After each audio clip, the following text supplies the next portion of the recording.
The following story took place in Norway in 2015. If the wording seems a bit off, it's because the story has been translated.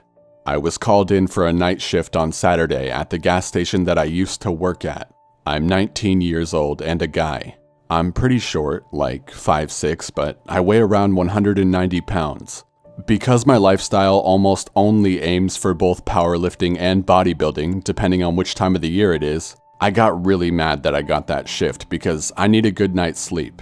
But whatever, I needed money anyway. I shaved my head clean like I do every second day while keeping my full beard and packed 3 decent meals for the shift. I went to work at 11 p.m. and the shift was gonna last until 8 a.m. whilst being alone until 6 a.m.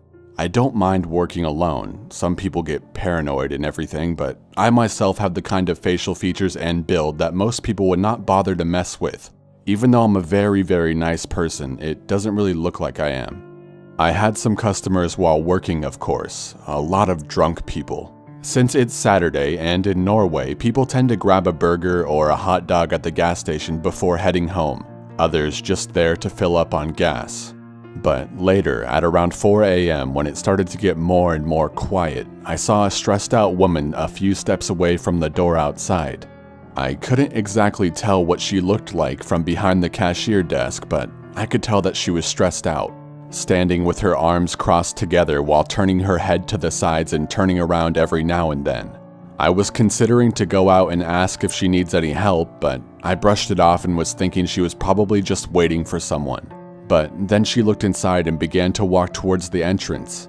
She came inside, breathing in between normal and heavy, and she sat down. I greeted her with a smile, and I could tell immediately that she was a drug abuser, and that she was really stressed out.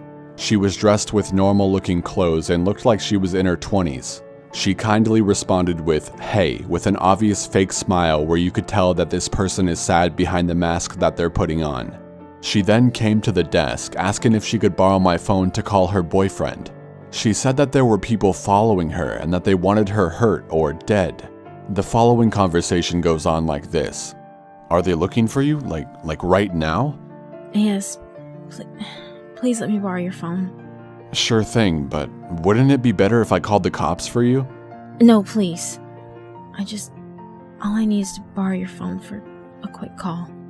Long story short, I told her to go sit down at a specific corner of the station where there was no glass wall so that people wouldn't be able to see her.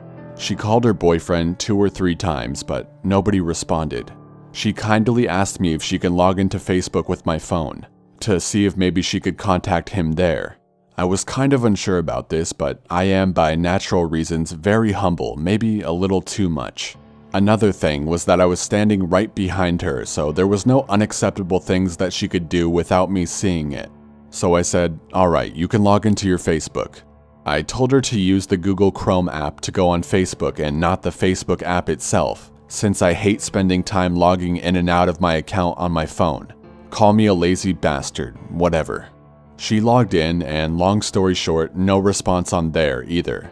She thanked me a lot for the help and was about to walk out. I asked her if she was sure about me calling the cops or not, but she was 100% positive about me not doing it, which was weird, I thought. "Okay, well, be safe," I told her. Later on into my shift, I turned my phone on only to find out that she forgot to log out from her Facebook on the Google Chrome app. Out of curiosity, I checked the messages, which I believe every other person would probably consider doing. The most recent conversation was obviously her boyfriend, I thought. But there was nothing about "come and pick me up" or even the slightest thing that made me believe that this was her boyfriend. I checked the others below. Every fucking conversation I checked, which was about 6 or 7 of them, was either about drugs or money. Meth, coke, heroin, codeine, you name it. As humble as I am, I just felt bad for her, and I logged out without judging. 2 days later, I'm at the gym doing some deadlifts when I get a call from a number that is not registered in my contacts. I picked up. "Hello, Alan speaking." "Hello, who are you?" "Who am I? You called me and I've already said my name. Who are you?"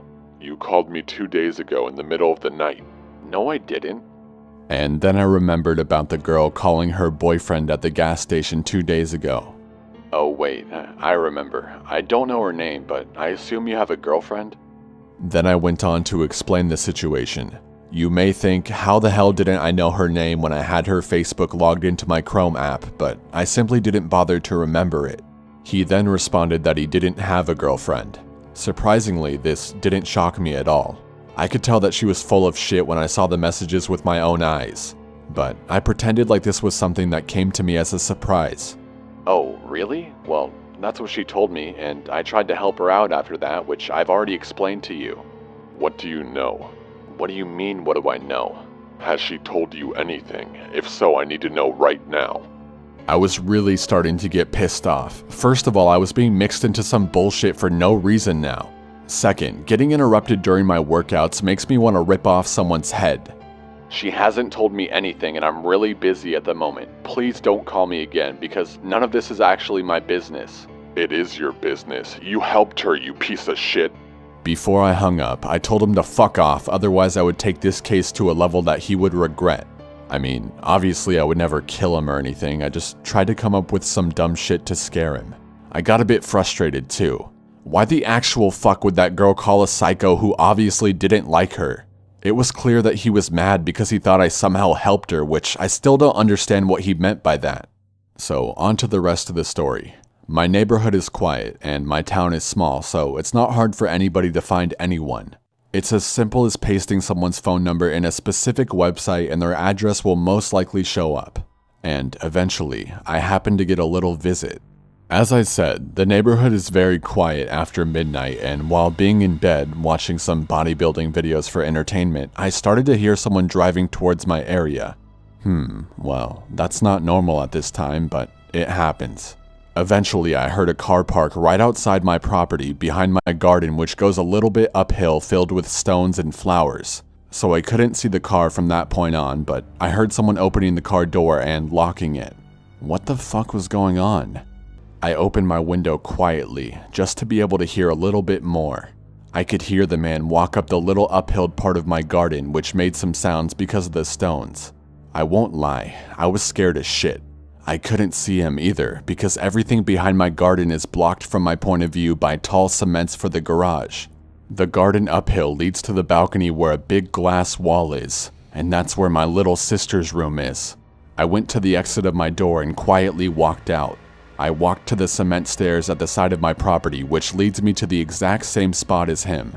I could hear footsteps, and I quietly walked up the cement stairs. Then I caught a glimpse of the guy.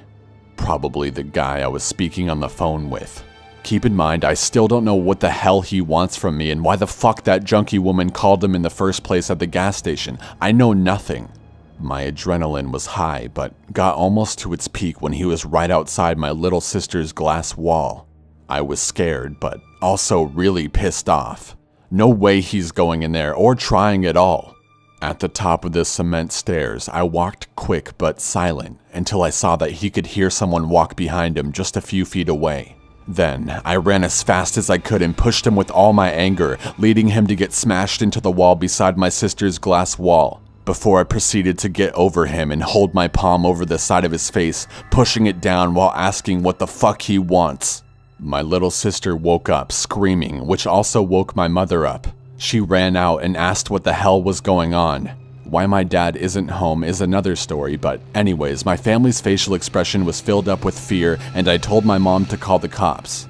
The man said nothing, just laying still with his left hand wrapped around my right wrist because of the pressure I was holding his face down with. He was literally resting for a few seconds before starting to resist like a horse again, but he ran out of energy fast. I would ease my palm off of his face so that he could get his head up a little bit, only to smash it down again with anger. Both he and I were breathing heavily. I stopped asking questions and my mother was on the phone with the police, always reacting with fear when the man started to resist again, but I told her it was under control. It didn't take long before the cops showed up and arrested the guy. I told them the whole story about both the girl and the guy.